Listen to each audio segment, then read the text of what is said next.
how did you feel when you found out? Were you, I don't know, is this something that you knew was in the works, or was it just something that kind of was a...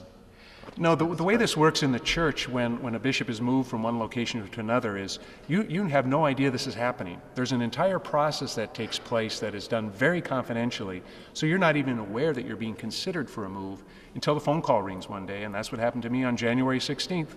The Pope's representative from to the United States, the Apostolic Nuncio he is called, telephoned me and just told me that he had received a communication from the Holy Father, that the Holy Father had appointed me to be the next Archbishop of Portland. And so that's the first I knew about it. And what was your reaction right then? I was stunned. It's still, I must say, even though I've been there and visited the place and had my press conference out there, it still is very surreal for me. It's hard for me to sort of wrap my mind around the fact that I'm going to be making this move, and it's a significant move, just even geographically, but also within the church. This is a significant increase in responsibility, I guess. So I'm still getting used to it. How do you feel about leaving? You've been in the UP all your life? Well, I'm 52 years old, and I've spent 35 of those 52 years living in the UP, except for when I was away at school in the seminary. So the Upper Peninsula is my home. I've been a priest for 22 and a half years here. I've been the bishop here for just over 7 years. This is home for me, and these are the people that I've grown close to, that I love, especially my brother priests, from whose ranks I was made the bishop. So it's really a very bittersweet experience for me. I'm excited in a sense about the new challenge and the possibilities there in Western Oregon. But I leave with a very heavy heart. It's going to be hard to say goodbye. I know that when the time comes, I'm sure I'll be choking back a lot of emotions. So it's tough. This is home.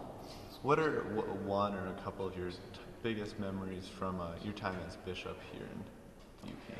I think that what I have enjoyed most about being the bishop is being able to be out and among the people. I've tried to do that as much as I can. I mean, there's a certain level of administrative responsibility that keeps me sort of chained to the desk sometimes, but the most joyous times for me have been when I've been out in parishes, visiting, celebrating the liturgy with the folks there, visiting with them.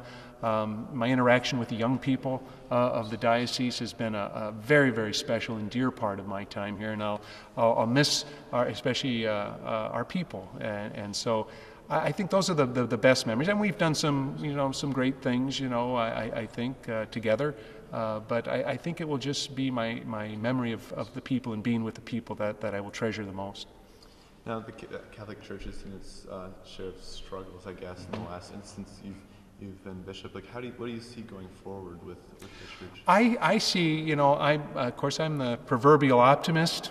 Sure, we've been through some tough times, and we've taken a beating, and it's hurt us.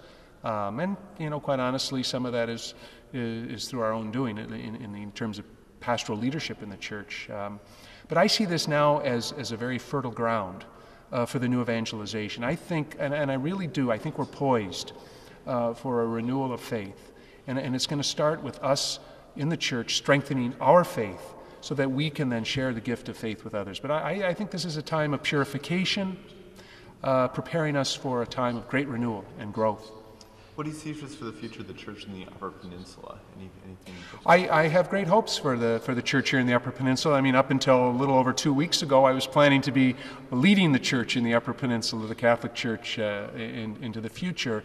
And I think the same thing is happening here. I mean, we have our struggles up here. We have the economics of the UP. We have our demographics, which are a little bit discouraging at times, with people moving away, especially young people and young families. But I think there's a whole group of people out there that we need to reach out to. People that have fallen away from the church, people that are unchurched, who have never been a part of a church community. Those are the people we need to reach out to and bring the good news to. What are your plans in the next? You're leaving in April? April 2nd is the date of the installation. So okay. This is in this 2-month period roughly is going to be a period of time for me to sort of wrap up the things that I need to here. Obviously a lot of things I'm not going to get to now, but I need to focus on the things that are absolutely necessary for me to deal with here, even as I begin to look toward Portland and taking on some of that responsibility already and preparing to assume the leadership of the church there. So this is this period of transition, and of course it's all the church stuff that has to be done, but also it's very personal too, because I, just like anybody else, I'm moving to a new location, so there's all the personal things that go with preparing for a move, just like anyone. Do you have like an official final mass that you'll be saying? We're looking at some possibilities. My last, as far as I can tell, my last public mass here as bishop will be the Easter Vigil, but I think we're going to plan to have a diocesan celebration. We'll have mass here at the cathedral, invite anyone who wants to come, and some kind of a reception afterwards to give me a chance to say goodbye, and also a special gathering with my brother priests, to have a kind of a special time with my brother priests before I leave. So will that mass happen before Easter? Or? Yes, it'll likely happen before Easter. Easter Vigil will be Easter Vigil will be my last public mass, but with all the busyness that comes with Holy Week and Easter, we'll probably do the big celebration just before Holy Week comes on us. Okay. I know you have family in the UP. How does that? I have my mother that lives here. She's 80. She'll be mad at me for saying she's 84 years old, but my mother lives here with me in Marquette. She doesn't live with me, but she lives across town a little bit. And right now she's planning to come with me. And I'm grateful for that. I'm happy for that and happy for her. The rest of my family, I have a sister in Salt Lake City, Utah, so I'll actually be closer to her. And my other sister lives in Traverse City with her family, so I'll be farther away from her. But so both my mother and I, on a personal level, it looks like we're looking at both sort of uprooting ourselves and heading west. Have you ever spent much time out west? What are you, yeah, I don't know if you realize this. I was actually born in Montana, western Montana. So I was born within what is now the province that over which I will be the archbishop. And I spent all my grade school and high school years, of all places, in Las Vegas. My sister, as I said, lives in Salt Lake City, so my mother and I go out and visit her every summer, and we drive all over the West. So I'm very familiar with the West, so I don't feel like it's foreign territory to me at all. Okay.